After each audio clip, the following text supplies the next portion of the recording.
Primera carta a los Corintios, capítulo 6, versículo 3. ¿O no sabéis que hemos de juzgar a los ángeles cuanto más las cosas de esta vida? Si tenemos el derecho de juzgar a los ángeles, Pablo dice, ¿cómo no somos capaces de juzgar cosas muy pequeñas como los pleitos? Pero los pleitos están en nosotros porque es una obra de la carne.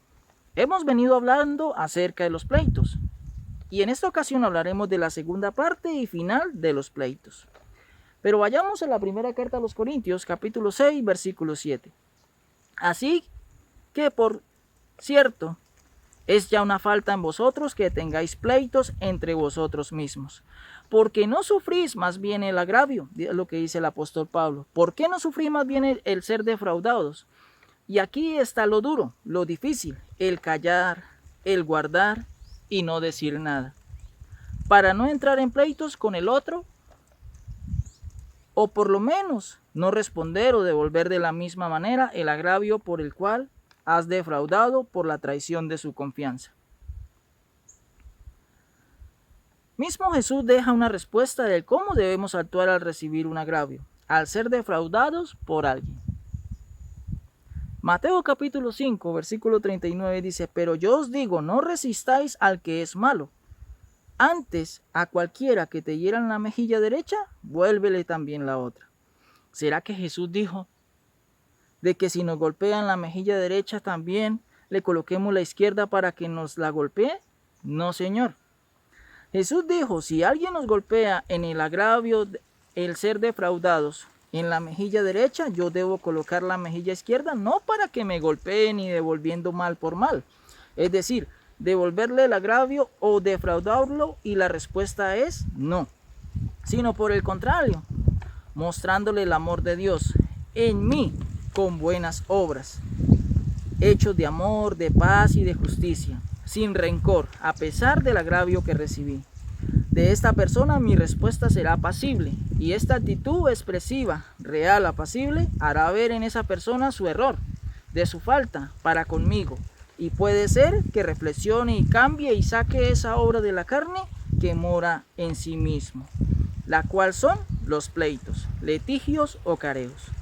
Proverbios capítulo 15, versículo 1 dice, la blanda respuesta quita la ira, mas la palabra áspera hace subir el furor. Y el versículo 4 dice, la lengua apacible es árbol de vida, mas la perversidad de ella es quebrantamiento de espíritu. Y esto ocurre en todas las iglesias porque están llenos de pecadores. No hay día en que no le fallemos a Dios. Quizás no lo hagamos de palabra o de hechos, pero sí en el pensamiento. Por eso, como dijo Pablo, y de todos los pecadores yo soy el primero. ¿Dónde dijo esto Pablo? En la primera carta a Timoteo, capítulo 1, versículo 15. Y así entendimos de que los pleitos son una obra de la carne. Que las iglesias tienen esta obra de la carne. Y que muchos no pueden solucionar sus diferencias dentro de la misma iglesia, sino que en vez de solucionarlos allí, acuden ante los impíos. Recordemos que si profesamos el amor de Dios, que si decimos que actuamos conforme a la voluntad de Dios, si decimos de que perdonamos a nuestro prójimo, entonces, ¿dónde quedan las ofensas? ¿Dónde quedan aquellos agravios que los cuales si mi hermano ha cometido conmigo, ¿por qué no le perdono? ¿Por qué no podemos solucionar nuestras diferencias si no tenemos que ir ante los impíos? Y esta es una corrección que el apóstol Pablo hace en la carta a los Corintios. Lastimosamente, hoy en día hay muchos casos así.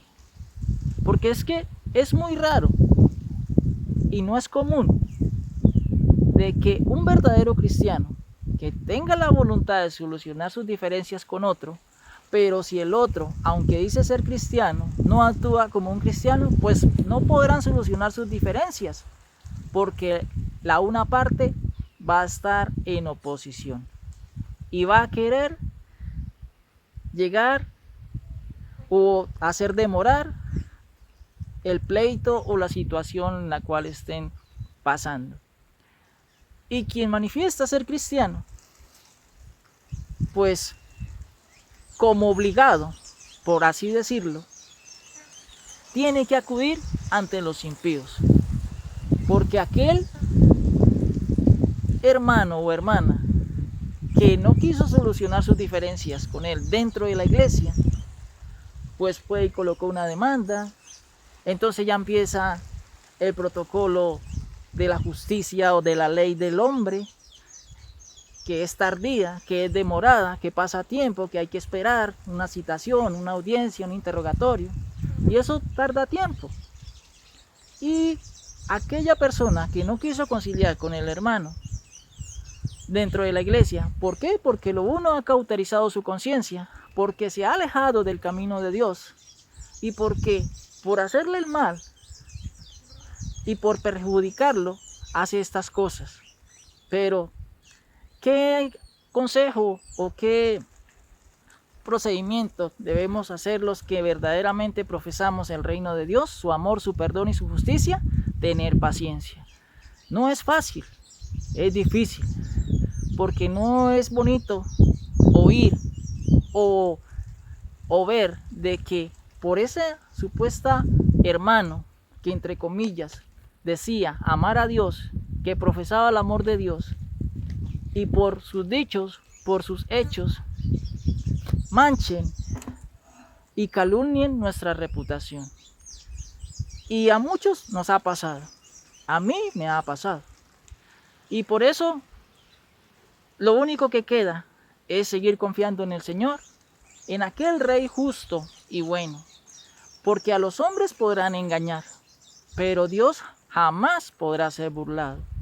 Por eso debemos tener nuestra conciencia limpia, pese a lo que digan de nosotros, pese a lo que nos hagan. Lo importante aquí, lo necesario aquí es abonar para alcanzar y ser merecedores en el reino de Dios. El mundo nos va a afligir siempre. Las personas nos van a hacer daño. Y es difícil confiar en ellas. Pero sí debemos ser precavidos y debemos tener paciencia. Y si ya nos traicionaron, no volver a confiar. Perdonar, pero no olvidar de que aquella persona nos traicionó y nos falló y nos hizo daño. Por eso, mis amados en el Señor, los pleitos son una obra de la carne. Y bienaventurados aquellos que se esfuerzan por mantenerse alejados de los pleitos. Mis amados en el Señor, Dios nos bendiga.